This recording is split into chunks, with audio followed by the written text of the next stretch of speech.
Welcome to the Champ and the Chump Fantasy Football Podcast. I'm your host, Corey Idle, and helping me break down every single chaotic moment that has already taken place in this 2026 NFL free agent period is the man, the myth, the man who put a ring on that fantasy championship 15 years ago, Mr. Lou Willard. Lou, how we doing? Oh, man, I'm doing great. It was chaos yesterday. It was chaos. I was like, I'm here for it. I'm here for it.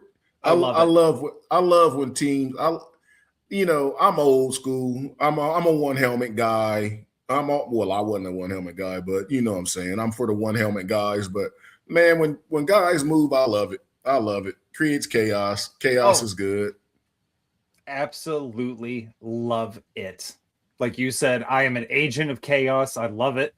And this is one of my favorite times of the year just because of all of the potential and all of the unknowns it creates. We're here to break this down for you. Again, this is fantasy perspective.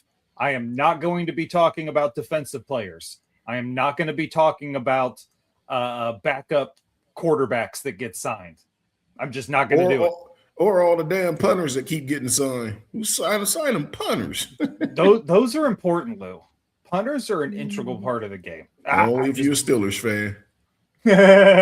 And with that, we're going to get off and running. I'm just going to run through these teams, mention the player, and get your reaction, whether they move up, down, or probably going to stay the same with their projections. All right, and I'll thumb through a few notes I got here just to see where I had them. But I get the gist of what you're saying. All right, let's get rocking and rolling. In the AFC East, why start there? Super Bowl representatives, baby. Buffalo Bills. Buffalo Bills weren't Super Bowl representatives. Should have been. No, they weren't. And the other team didn't show up for the Super Bowl. But go ahead, Buffalo Bills. Yeah, they're first alphabetically, ass. DJ Moore is the big signing in Buffalo, acquired in a trade with the Bears.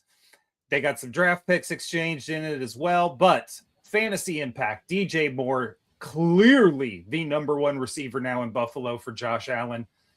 What does this do for the stock of our Buffalo mainstays? I think it helps them out. You know who this – first off, DJ Moore has the potential to move up. I'm not going to run through my list. I said I was, but we have 40. I get to look, and I'm like, that's going to just draw everything out. But I think he can move up. But you know who it is going to move up? Khalil Shakir. Yeah. He's damn sure moving up because we talked about Josh Allen won't be running the ball as much, so that's going to help Cook. Yeah. But with the addition of Moore, this is the first legit receiver that Shakir's played with.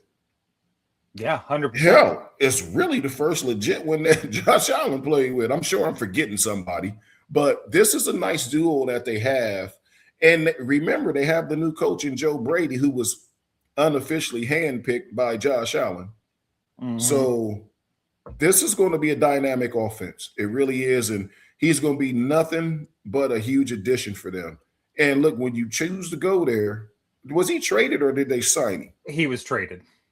Okay, well, he didn't. So if he buys in to what he's doing, which he appeared to in Chicago where he had to share the ball. Yeah. So if he's sharing the ball here, this team is going to be dangerous, provided they got the offensive line to hold up.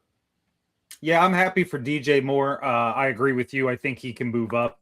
I'm happy for him because he seems to be one of the few guys who has improved his position every single year. And every stop. Yeah. And I respect the hell out of that. I love it. I love the way he moves. Moving on to the Dolphins, Malik Willis and your Super Bowl champion Miami Dolphins. Malik Willis signed a 3-year deal after they cut Tua, who we'll get to. Lou, what's our impact here? Not only for Malik Willis and any potential upside, but which I can't imagine would be anything outside of Superflex, but also with Jaylen Warren and the rest of that offense. Well, not Jaylen Warren, Jaylen Waddle. Yeah. Jaylen Waddle. I'm not dropping Jaylen Waddle anywhere. At worst, he's going to remain the same because he's going to be a target monster. Yep. What this is going to open up is Devon Achane, but I'm not sure I can move him up any higher on my list Same. I I had the mean, same how exact much high, thought. how much higher do you go? But Malik Willis, I believe I had him in the 30s because we didn't know a team. He wasn't a starter, but Yep. he's probably going to vault when we finish up this thing. You say a super flex, I would say so just because he won't be in my top 12. But Yeah. remember, this young man runs the ball. And Mhm. then he's also playing with a couple dynamic players that he throw a swing past the H-hand. It's 80 yards touchdown. It's one completion, 80 yards and a touchdown. Yeah. Then he's going to get you 40, 50 yards rushing. Not a game, but he's going to average 25 yards a game rushing. What's that over the course of the season? 325, somewhere in that number. Mhm. So this kid's going to put up some numbers.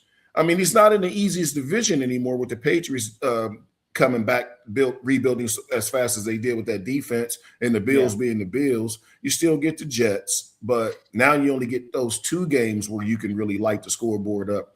Then they do have the benefit of playing, I believe, the 3rd place schedule, so that should help them out some too. But they also don't have the weapon. They're going to have to score. Yeah. You know, they don't have the defense to stop people, so that's also going to help you. But he's clearly moving up. Waddle will be the same. H-hand will be the same because I already have H-hand ranked so high. I'm not sure where else I can move him. No, totally agree with everything you just said. I'm skipping over the Patriots. I'll just let you know all they've done really. They signed an offensive player and or an offensive lineman and some defensive players. Moving on, Yeah, the Jets. they'll hear a couple of things for us over, but I look for them to do a little bit of trading too. Look, they're setting the table for the AJ Brown trade. I think they're going back and forth on the asking price, but I think it's all but done personally. Yeah. The Jets went crazy ham, mainly on defense. They did, however, franchise tag Breece Hall, and the two sides are continuing to work out a long-term contract. Breece Hall, I'm telling you right now, for me, is dropping. He fell off a cliff. Yeah. Wherever I had him, you can just back it up 10 spaces. Like, why? Look, I hate to say it, but why would the Jets do him like that? For real. Okay, you franchise what has potential to be a top 5 running back in the league. I don't think you can argue a top 5 running back in the league. And yet, you go to free agency and start bringing in defensive players. You didn't. You didn't go after a quarterback. I mean, they still may get Murray. They say they like Murray, but if you didn't get Murray yesterday, what you waiting on? Because the Cardinals are paying him. And if you're the Jets, you desperately need a quarterback. They need a quarterback worse than Pittsburgh because Mason Rudolph better than anything they got. Oh, 100%. And what's that? And what is that saying? So I just feel bad for Breece Hall. He deserves better. It's just a bad situation in New York. Bad situation. Yeah, I'm avoiding Breece Hall this year like he's Drake London on Lou's draft list. Yeah, he's kind of undraftable now. Yep. Not undraftable, but y'all understand what I'm saying. Moving over to Lou's favorite division, the AFC North. The Ravens haven't done anything really but defense. Bengals haven't really done anything but defense. Well, the Ravens have done a lot. They've blown their offense up. Yeah, well, that's true. When you lose your center, you lose the second top 3 center in the league. What are you doing? And then you lost your most dynamic tight end in Isaiah Likely to the Giants. Then you lost your backup tight end to Isaiah. Only thing you have now is Mark Andrews, and he's kind of long in the tooth. Great career, but he's at the end of the road. That offense took a beating. So they went backwards offensively. Now, they leveled up defensively with the trade of Crosby and them guys, but we're not here to talk about defense. But offensively, the Ravens did do something. They took a step back. 100%. Browns, same thing. Fantasy impact-wise, haven't done anything. Lose. Pittsburgh Steelers. Right now, I love what the Steelers are doing. They went out and got Michael Pittman in a trade and signed him to a new 3-year, $59 million deal to pair him with DK Metcalf, a much-needed second receiver there. And they have also signed, according to Tom Pelissano, Rico Dowdle. signing with the Steelers on a 2-year, $12.25 million contract. Lou, I am loving this fantasy impact. If they sign Aaron Rodgers again, and I know we hyped this last year, but if they sign Aaron Rodgers again, I really like this offense. Yeah, but you're asking me what's the fantasy impact now? Now we don't have a quarterback. I say we because I've been a fan since I was 3. I like it, fine. You don't kick rocks. We don't have a quarterback. So none of this, it looks great on paper, but everybody's penciling in Rodgers. And excuse me, the fact that they haven't went and got a quarterback yet, I don't care if it was Kirk Cousins. He's going to be free too. Yeah. Kyler Murray's sitting there. Nobody in Pittsburgh really wants Kyler Murray. But he just hope that doesn't happen. But nonetheless, they don't have a quarterback. You're relying on Will Allen to beat out Mason Rudolph at this point. So all of these guys' fantasy value to me has to remain the same at where we put them. Assuming if Aaron Rodgers comes back, I see some numbers might go up, but they also lost their left guard. So you got to replace the left guard, Suamala. Yeah. So again, you got to have somebody to block for him because he can't move anymore. He'll tell you he can't move anymore. So he's going to be 43 years old. Jesus Christ. I mean, that's old. So if he gets back, they get a guard, which you only need to get one lineman because they can move Calvin Anderson or Anderson over the guard. But nonetheless, I love it in name value. But until you get a quarterback, and man, I see their stuff all day, every day. I'm not trying to hear it till you get a quarterback. But look, fantasy wise, I'm not saying I'm going to draft Mason Rudolph. But Mason Rudolph, as we just talked about with the Jets, is serviceable enough to feed guys like a Michael Pittman and a DK Metcalf. It's not like he's throwing to Calvin Austin and Darnell Washington and some of these guys. Like Aaron had to make those throws last year. Mason can fuck up a little bit and be bailed out by this talent. But let me help you out. If they don't pick up a quarterback, Mason Rudolph ain't starting. They're going with Will Howard. You think it'll be Will Howard? No, I know it will be Will Howard. It's Will Howard. So can Will Howard get these guys the ball? This ain't Ohio State. I understand the guys are better. Don't get me wrong. But that means the guys on the other side of the ball and the schemes are better. Oh, yeah. The game itself is so much better. The game itself is just better. Can you hold up? And as long as you wearing the jersey, I got you back. So hopefully he can. But until we really see, like if Rodgers comes back, Pittman and DK are going to blow up, especially with Mike McCarthy calling. You got to remember, Mike McCarthy's running this show now. Yeah, exactly. They're going to score some points, especially with picking up Rico Dowdle and Pittman Jr. Not to mention the guy they got on defense. That's okay. But you got the tight end, you got Freiermuth, you Washington. This offense is loaded and primed to score points. Yep. Even with old man, they call him Driftwood in Pittsburgh because he washed up. But they call him Driftwood. Talking about Aaron Rodgers.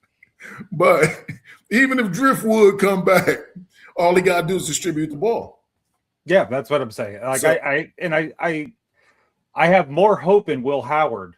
In all honesty, I think he could be a splash player in fantasy this year because while he is young, we don't know. He was drafted later for a reason.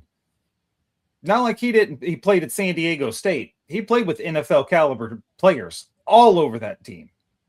He did, but then he didn't flash at Kansas State when he could have brought a team up either, though. So that's a big knock on him as well. So it just all depends. But what Pittsburgh is doing, at least as a frustrated fan and fan base, the fan base sees that they're trying to improve the offense because all we did was scream and holler, we need offense, we need offense. They went out and said splash, splash. So you can't complain about what they've done. But just go ahead and ink in the quarterback and put all this shit to bed. Dude, we're talking too long about a goddamn team that hasn't won a playoff game in fucking 25 years. Can we move on? 11. Oh my God. This year too. Let's talk about the offensive lineman we lost. And it's a fantasy show. God damn it. Moving on. Fuck. The Houston Texans. Don't hate on the 6-time champs. I don't care how long ago they was. The Houston Texans' biggest signing on offense, obviously David Montgomery. They got him in a trade with the Lions in exchange for Juice Scruggs.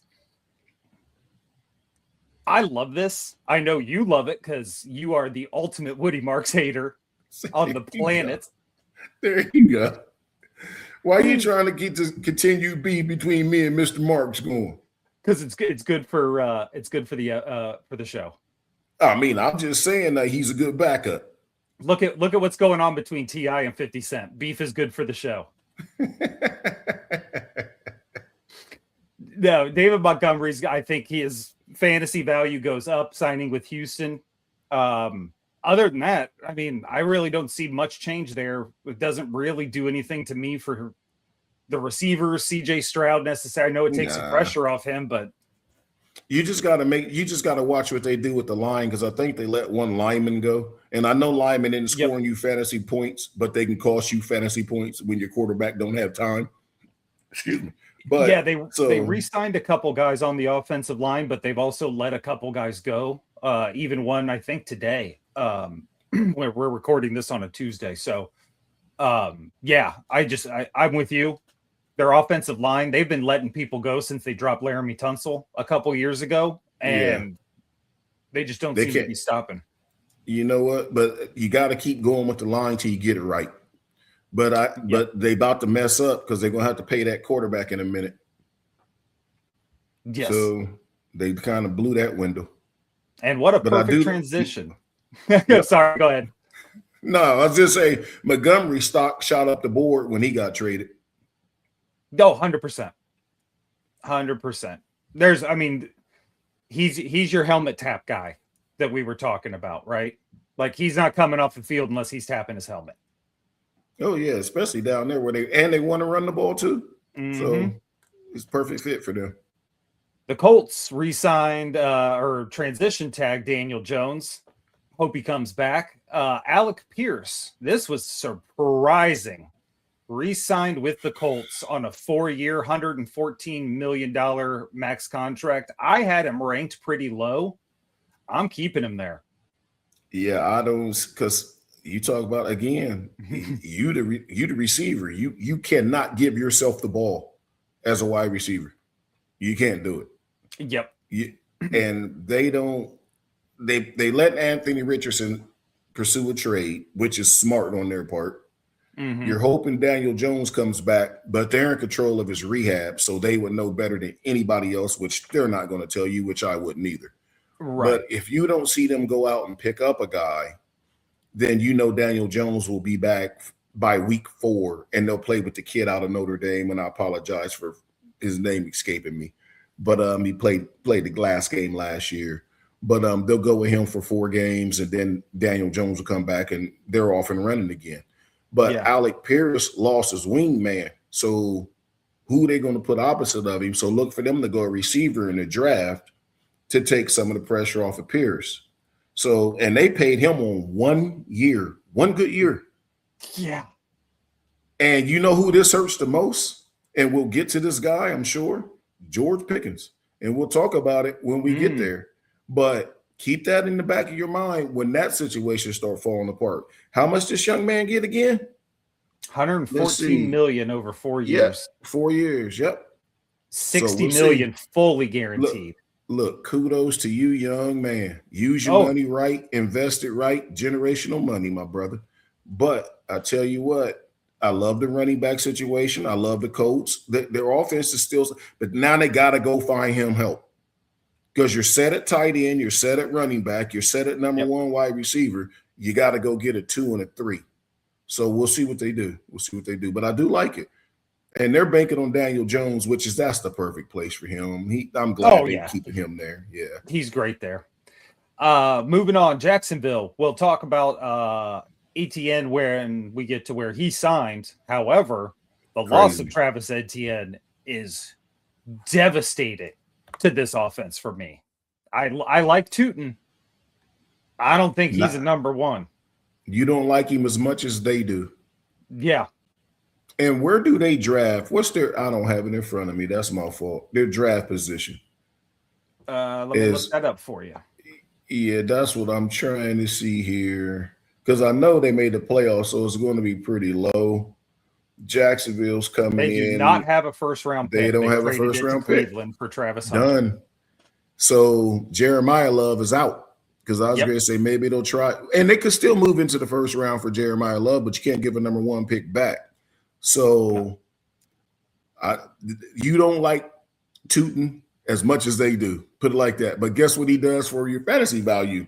Shoots up the board because he's the guy now. He is the guy. You brought up something very interesting I didn't even think of, and I'm sorry to interrupt you, but I think this might be more important than us talking about Tootin. Kenneth Walker signs with the Chiefs, which we'll talk about. ETN signs with the Saints, which we'll talk about.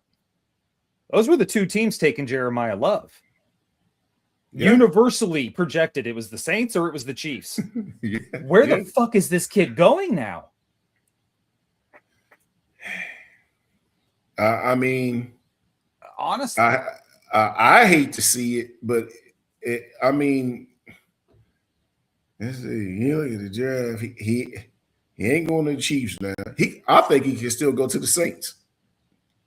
Ooh, you think they'll do a little 2-timing? I think he can still. The Saints they don't have the same coach. I understand that, y'all, but they've always had the 2 good running backs, Ingram and Kamara, and they won with that situation. Then they had Kamara and this other kid, but now you traded for Etienne, and they may use the kid that they have, or they could get Love. But Cincinnati's slated to take Caleb Downs, which I hope does not happen. I don't want to see that because that kid is good. But I could easily see Cincinnati going, well, wait a minute. Yeah. Wait a minute. If we add a dynamic running back here, and we already got the pass-catching running back, we'll score 40 points a game. So right now, my pick to get him is at number 10 in Cincinnati. Which would allow the Dolphins to replace Fitzpatrick. I'm going too far in the weeds for this show. They traded Fitzpatrick to the Jets, but they could draft Downs at 11. But we get back to that show later. Yeah. Yeah, we're not talking about the Steelers, so we won't go deep in the weeds now. I'm talking mad shit. You about to make me make a call and we go 17-0 up in this bitch. Go ahead. Keep it up. Keep it up. Moving on to the Titans. Signed Wan'Dale Robinson to a 4-year deal. He got good money. I mean, he got good money because they have good money to give. Great situation for him. Great situation for him. And kudos to him for his money. But this is why Tennessee can't get over the hump. You overpaid for him. Exactly. Because you know you're Tennessee. You know it's going to be hard to get players there. But now from the optimist side, being optimist, you did go out and do what I was harping on y'all about. Get the kids somebody to throw to. Yep. Well, you did that. You did that. Yep. Now, get him a running back. Tennessee need a running back. They don't. Yes. Look, at number 4 overall, nothing against David Bailey. Hope he work out great. He'll have a great NFL career. The edge from Texas Tech. That's who they're projected to get. They need to take Jeremiah Love at 4. And you can take the 2 running backs you got and trade them. Trade them to the same team. I don't care. Just get rid of them. Pick up Jeremiah Love. Now you're giving this quarterback some stability. If he's not the only guy, then you still have I can't call the receivers off the top of my head, but you got Wan'Dale, you got who they got? Is it Amari Cooper? They got somebody. That could be completely wrong. I don't know. Calvin Ridley. Calvin Ridley. Yeah, Calvin Ridley. So you got some decent guys for him to throw to, and you got a hell of a running back, projected to be a hell of a running back. Yeah. To hand it to, you're giving yourself a shot in a division that who knew 5 years ago was dreadful. Now you find yourself clearly the weakest team in it. Yep. You better get some offense to start competing. So And people will go, "Oh, you're overdrafting a running back at 4." Man, look, I don't give a damn what y'all think. We need to get better offensively, and this what gets us better. And he ain't making it to the second round. That's it. So, but look, yeah, talent is talent. talent. If the guy's dynamic, you take him. There you go. And I know that's like how the Detroit Lions ran their team through the 90s. Just drafted every receiver that was available because they were so good. But also, they're so good. It's hard to pass these guys up when you have that big of a need. And they do. I like Tony Pollard. I like what's his Spears. Damn. Spears, yes. Yep. They're just not going to do it, and they're not going to do it well enough. Neither one of them are help he needs. Neither one of them is two important things with that. Neither one of them is an every down back. Mm-hmm. And neither one of them is a back that when you're up 2 points in the fourth quarter with 6 minutes left and need 4 first downs that you can just turn around and hand the ball to, and everybody in the stadium know you're going to do it because you're trying to kill the clock. Yep. That's not them. And that's not a knock against them because a lot of guys aren't that. But the guy you have the potential to draft has the potential to be that. I mean, I wouldn't even be mad if they draft what's his backup's name? I always forget that young man's name, but damn, he good too. That kid's name. Yeah. But anyway, draft him in the second round. Take who you want in the first, but you ain't getting love if you don't get him in 4. Nope. Moving on, AFC West time. Denver Broncos have just all they really have done is re-sign. They re-signed J.K. Dobbins, which means for me at least he's not moving.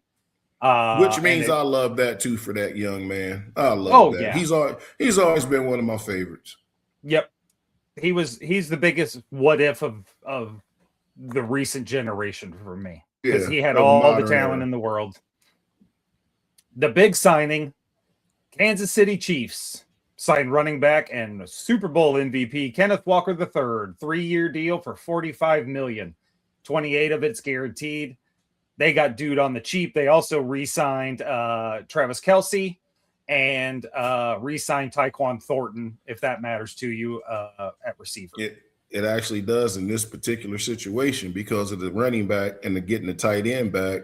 Now they still have the 2 solid. You have the greatest tight end ever play. No, it's Travis Kelce, not Rob Gronkowski. Yeah, definitely in modern times. Gronk was good. Yeah, say top 2 between those two. I'll play. No, seriously, I forgot about Gronk. I went back to like Kellen Winslow and the guy on TV from the Falcons. Yeah, I forgot about Gronk. Tony G. Silly ass. Yeah, Gonzalez. I forgot about Gronk with his silly ass. But yeah, Gronk, either Gronk or Kelce. But you're dealing with that. You're dealing with Noah Gray. You got Rashee Rice. You got Tyquan Thornton fits perfectly in there. Perfectly. Yep. Now they have a bell cow running back. Yep. That's exactly what the Chiefs need. We're all elated to see the Chiefs get. Yeah, yay! The Chiefs are back. We're all elated to see the Chiefs back after their terrible season, one in the last 15 years. Bless their little pea-picking hearts. They did what they had to do. They didn't mess around with it. They went out on day one and said, look, we putting this shit to bed now. We know we need a running back. And for the first time in a long time, we don't have to worry about drafting Kareem Hunt. You know that's right. He ain't poaching nobody's touchdowns. Big question for you here. How far up does Kenneth Walker move in your rankings with this? Ooh, not very far because it's a different type of offense. Mm-hmm. At least he benefits from not being a 20-20 running back. For those of you who don't understand what I mean, it means he gets the ball from his 20 to the other team's 20, then they bring the other running back in. Right. That's not going to be the case here. And we know Mahomes isn't going to be running next year, especially coming off the torn ACL. Mm-hmm. He didn't run much after the dislocated kneecap. They didn't have him doing quarterback runs. He had to scramble, but he won't even be doing a lot of that this year. He'll be dumping that ball off, and he's going to be dumping it off to Kenneth Walker. That's what I was going to ask you. Kenneth Walker's PPR value has got to be through the roof in this offense. It's got to skyrocket. And I know I went around my wrist, on my elbow to get to my wrist, telling you, but it really has no choice but go up. So because his catches are going to go up, and so are his minutes. His minutes on the Yep. field are going to go up. So it'll be a nice boost for him. I don't know exactly where it's going to put him right now, but we don't have to know in this show. We just have to tell you that it's going to go up, and I'll adjust it when we get to that time for those numbers.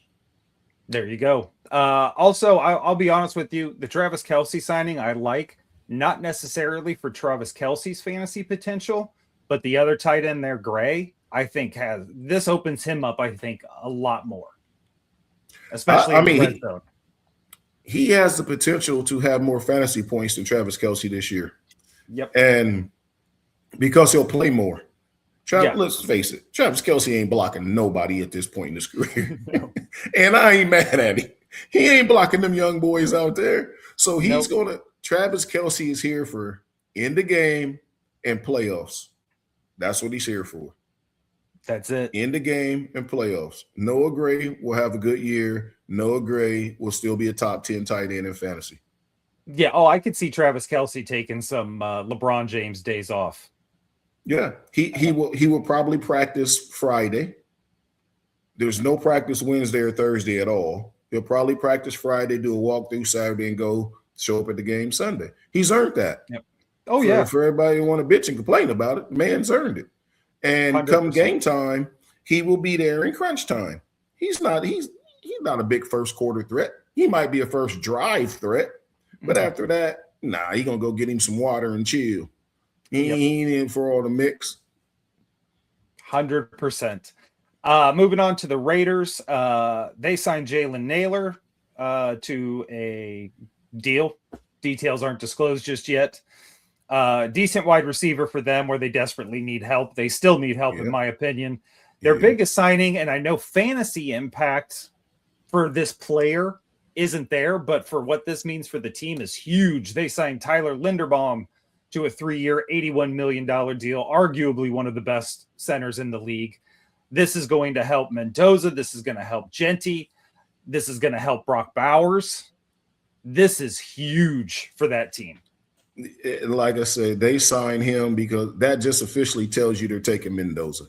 Oh, 100%. Because who calls the quarterback will bark out the play. The center takes everything else. It's for these young quarterbacks. Calls the protection, calls the movement, till the quarterback learns it. You just got one of the best in the league to do it. You know you're taking the young guy. You're giving him the best opportunity to succeed, which is all these young. Typically, when you're number one, Cam Ward, ask him how it worked out.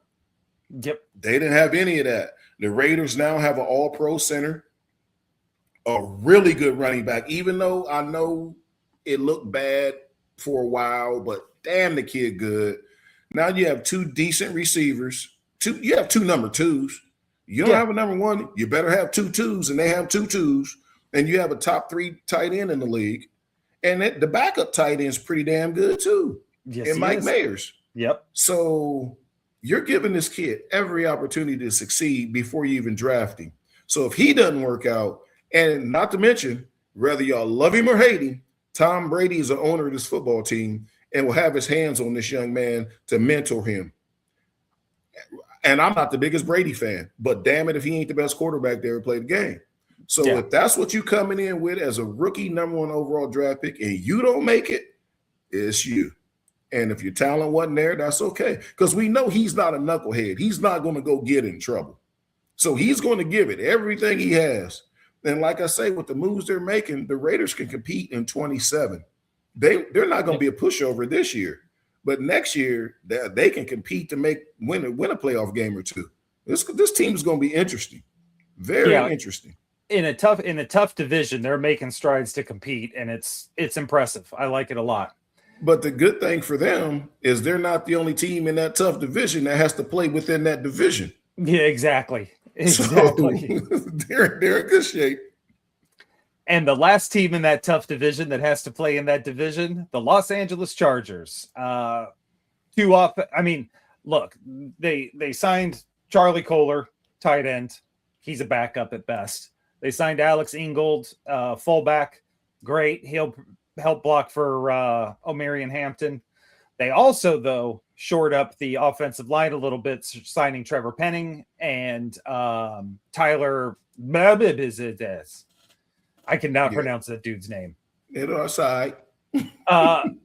But again, just copy and paste what we said about the Raiders signing their offensive guys. You signed a great center. You signed an offensive tackle. You shored up some blocking. Chargers are going to be doing their thing. Nobody moves up, but nobody moves down. And they had to get some offensive linemen just in the event that they lose 19 of them again next year. So they're pretty much stand pat. But look for them to go receiver in the draft, though. I know it's in the 100%. draft show, but they have to get a receiver. Moving on to the NFC, the dirty sons of bitches. Start with the Cowboys, everybody's team they love to hate. Obviously, the worst kept secret in the league was they were going to franchise George Pickens. They did. They also re-signed Javonte Williams, which Lou predicted was going to happen.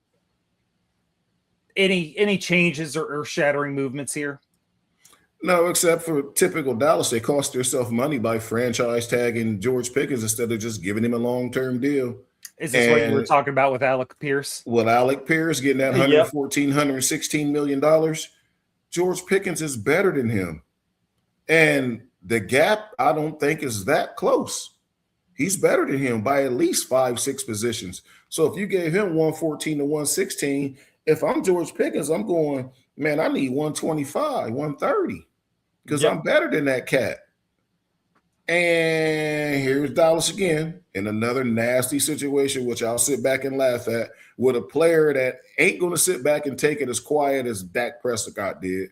And he's going to make more noise than CD Lamb did. So it ought to be good. Should have just paid him.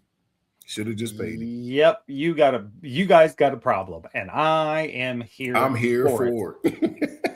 The New York Giants had a great signing with tight end Isaiah Likely, 3-year, $40 million deal. Him paired with Theo Johnson, paired with Malik Neighbors coming back, paired with the projection of Carnell Tate, paired with that backfield. Oh my God, are the Giants set up to run this division or what?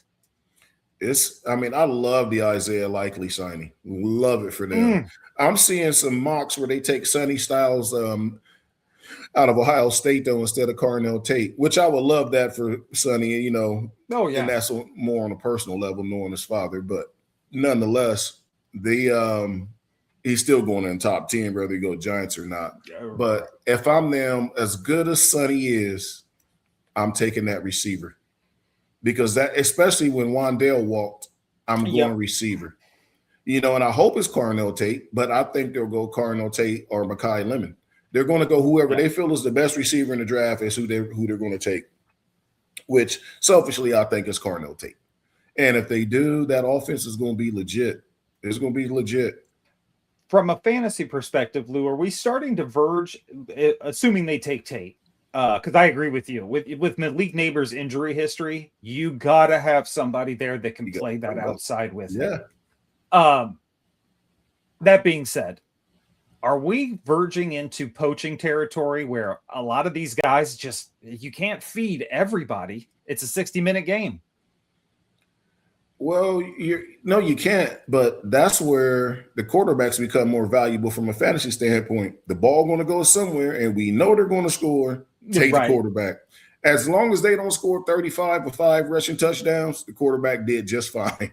There you go. But if you got the quarterback, you get all the points except rushing touchdowns. But nonetheless, this team, Jackson Dart's stock go up with this trade because now you have 2 dynamic tight ends, Theo Johnson and Isaiah Likely.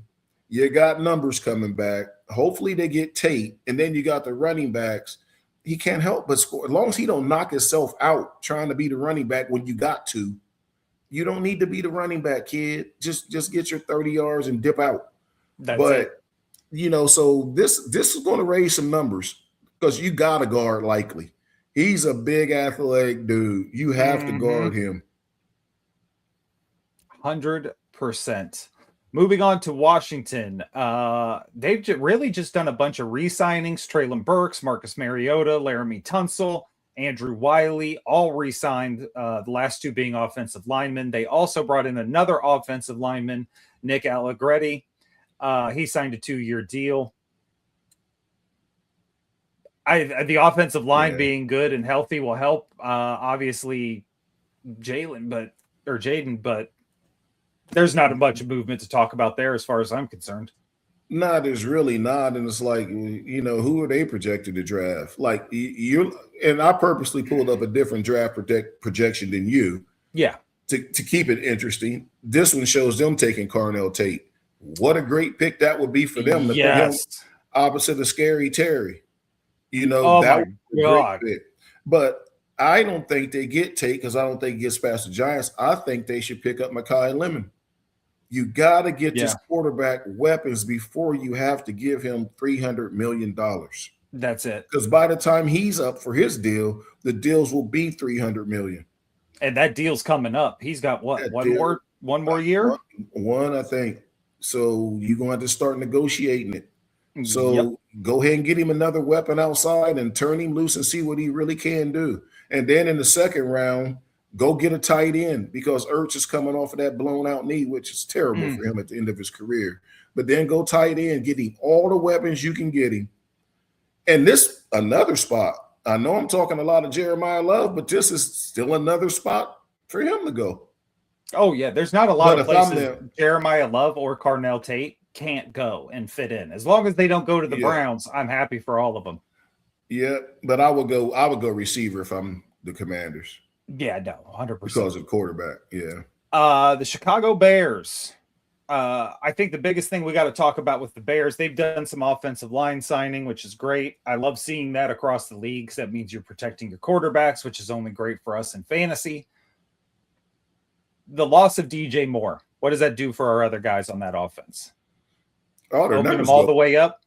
Yeah, I think it helps every last one of them. It definitely doesn't hurt them. It helps them all, especially Luther Burden. Actually, especially Burden and Odunze.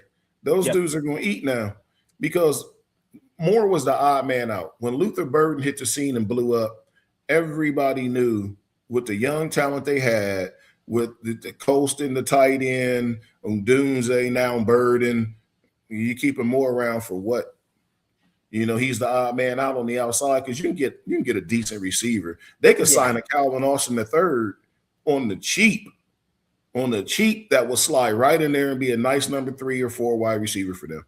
He'll be the 4th option, but number 3 wide receiver. Right. It'd be a great It'd be a great signing for them. 100%. Detroit Lions, they haven't done anything except for lose Montgomery. Go back and watch our running back show when we talked about Gibbs. We both have him ranked about as high as he can be anyway because we knew this was coming. Higher. Yeah. So Lions are what they are. Same with the Packers. Not a lot of movement so far for them other than losing Malik Willis. And all that does Dobbs. Yeah. Just not a lot for me to talk about with them. Same with the Vikings. A lot of rumors, but they're not really making any moves right now. So we get to just slide through all of this. But they did lose Jalen Naylor, who seemed to be J.J. McCarthy's favorite target for whatever reason. Yeah, what's old boy's name? Addison? Oh, no, it was Addison. Naylor was the third. Yeah, Addison was his favorite target, but he's the one in trouble again. Yeah, so, exactly. I was going to say Addison needs some of that Ackright juice because he got to be there for him. And excuse me, Mr. Naylor, for getting you confused with that guy. You're not in trouble. Atlanta Falcons. So far, 2 big signings. Well, 3, I guess, technically. They signed Tua, which is the big one. Got to think that's their starting quarterback. Absolutely. He's being released from the Dolphins, as everybody now knows. They also signed Jahan Dotson at receiver. They signed Olamide Zacharias. Jesus Christ. These fucking names. Wide receiver and tight end Austin Hooper. Commanders, yeah. They also signed tight end Austin Hooper and also franchise tag Kyle Pitts. Lou, Tua, I know now you're signing Drake London for sure. Probably your number 1 receiver on your team. No, is there any kind of fantasy impact changes here, or are we just getting an older version of Michael Penix? The best signing for them was Tyler Algier to the Cardinals. The best for us, I should say, for us as fantasy guys, that was the best signing. All this other stuff don't even matter to me. Yep. Bijan Robinson is about to blow up this year. Absolutely blow completely up. And I'm here for it. Yep. Rest of that stuff, I still ain't taking the Drake. Damn sure ain't taking Jahan Dotson. Damn sure ain't taking Pitts now that he got his money. I don't think he'll play. I mean, he'll be on the field, but I don't think he's going to be involved.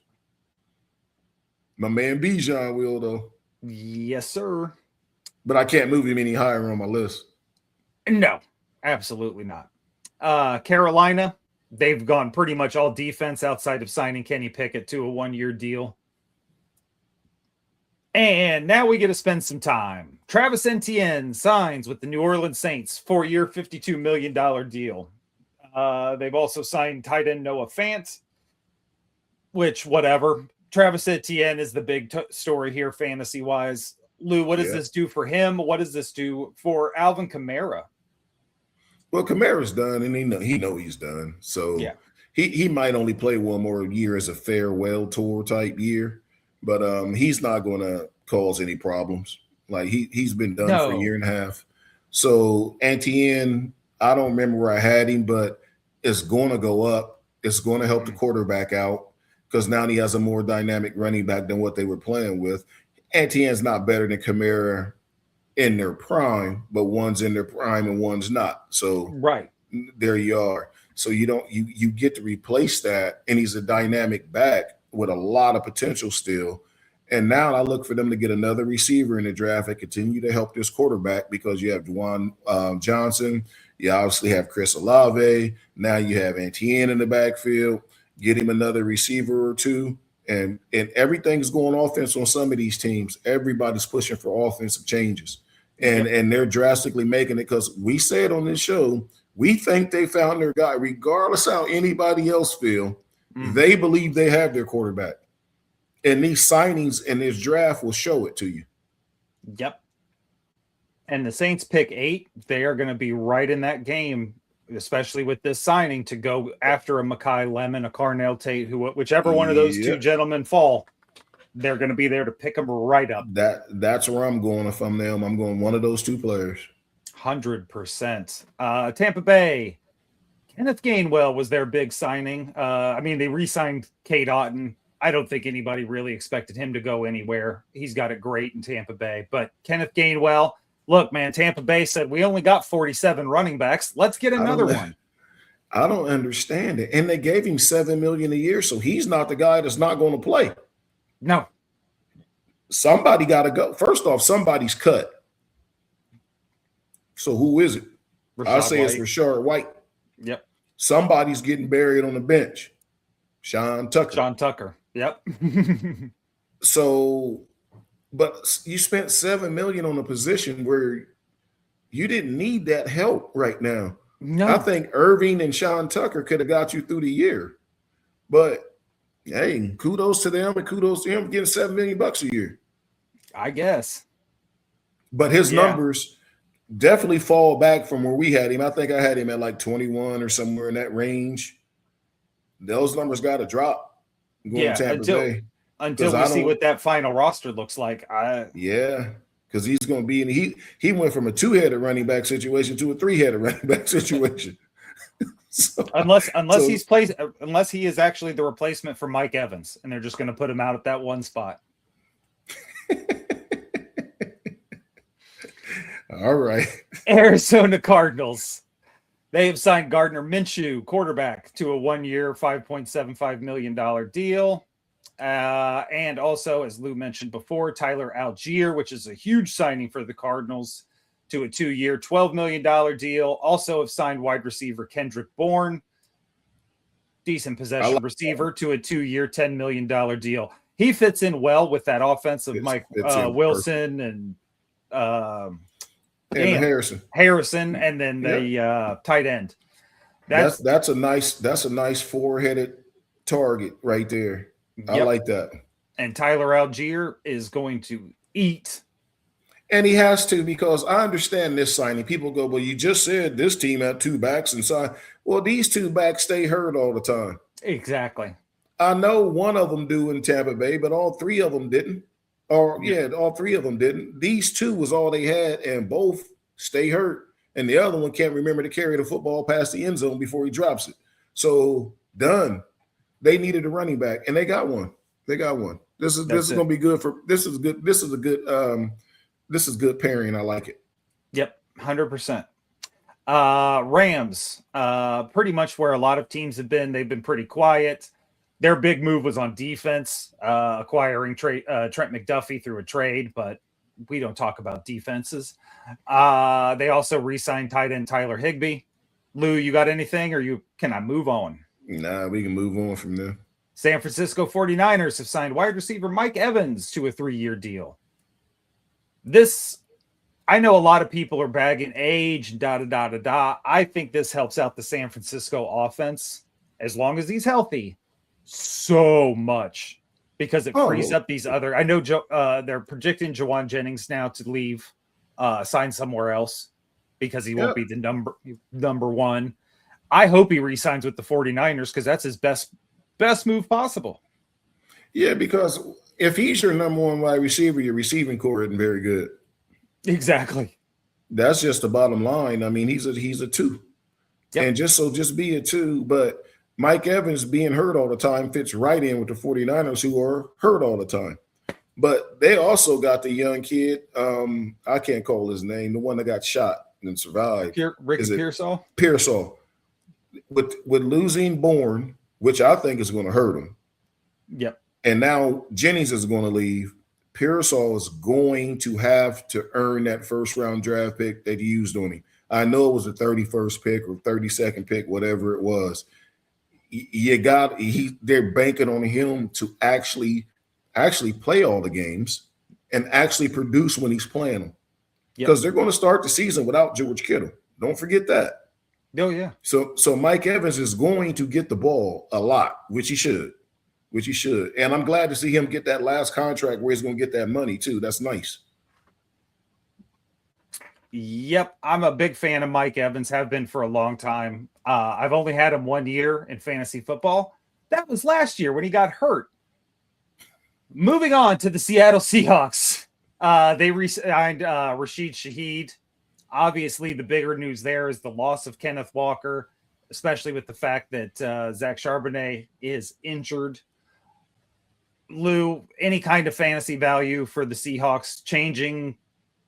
It really stays the same. I mean, they pretty much have the same lineup. They just don't have one of the running backs. The other running back will be back. He'll be back. You know, it's an ACL tear. Now, I know I say it's like it's an ACL tear, like he sprained his ankle, but really nowadays, 6 months, he'll be back for training camp. Mm-hmm. So they're just riding with Charbonnet, which unless they couldn't afford Kenneth Walker, I wouldn't have let him walk. I would have let Charbonnet. I'd have traded Charbonnet first. If you only wanted one of them, I'd have traded Charbonnet. Yeah, Walker signing with the Chiefs for such a low amount of money after what he did in the Super Bowl. But that's high for running back, though. He got that like is, 15 million especially a year. for as long as he's played. You're right. That is a good contract for him. But still, I say Seattle could have afforded him. They do have the cap space. Okay. I think he wanted to go to, as odd as it sounds, a better situation. That's clearly a better situation. Yeah. I mean, the coach is older, but I know everybody can bag on Reed, but dude is a top 3 coach in this league. Some of these young boys can coach, but Reed's ass coach right with them. And you have the best quarterback in the league. I know we don't like him because they won. I get all that. I get why we don't like him. He's the best quarterback in the league. Oh, yeah. Best quarterback. He's not the most athletic. He doesn't have the strongest arm. He's your modern day Tom Brady. Everybody go, all you got to do is keep him in the pocket and he still pick your ass apart and you mad about it. Mm-hmm. That is a better situation. So when you got that on your side, you want to play with Mahomes or you want to play with Sam Darnold? Exactly. That's what you're asking yourself. And Kansas City's been there. Seattle's been there. And then in recent years, they've been there, but different coach, different quarterbacks, different players. So he put himself in a better situation. And he's not splitting time. No, totally agree. All that being said, going back to Seattle and wrapping up the show with that, are you drafting anybody on Seattle other than JSN? I take Darnold in a super flex. Okay. And I would go with Charbonnet because he's the only option. Yeah. He's the only option. That's why you're a champ. That's why I'm the chump, because I ain't touching one of them motherfuckers but JSN. You crazy. You better take that ball gonna go somewhere. Don't forget AJ Barner and them guys. I know they're not on the top of the tight end list, but they just catch the ball. Hey, I got Patriot pride. I ain't taking a Seattle Seahawk. Kiss my ass. I wouldn't draft Steve Largent's punk ass. Oh, so now you're not going to take the Seahawks the same reason I won't take any of the Patriots. Yes, sir. Except my man Trayvon. That's it. Lou, you got anything else before as we wrap it up? Nah, that's it. Just make sure you guys, thanks for staying with us, but go do us a favor and like and subscribe to the show so you catch all the shows when they're released and we get caught up in that algorithm and we can reach out to more people as we grow. But we're starting to get into this thing. Free agency has started. So you're going to see another couple runs of shows coming out real quick. And we just look forward to keep going. I can't wait for that draft next month. Yes, next sir. month's the draft.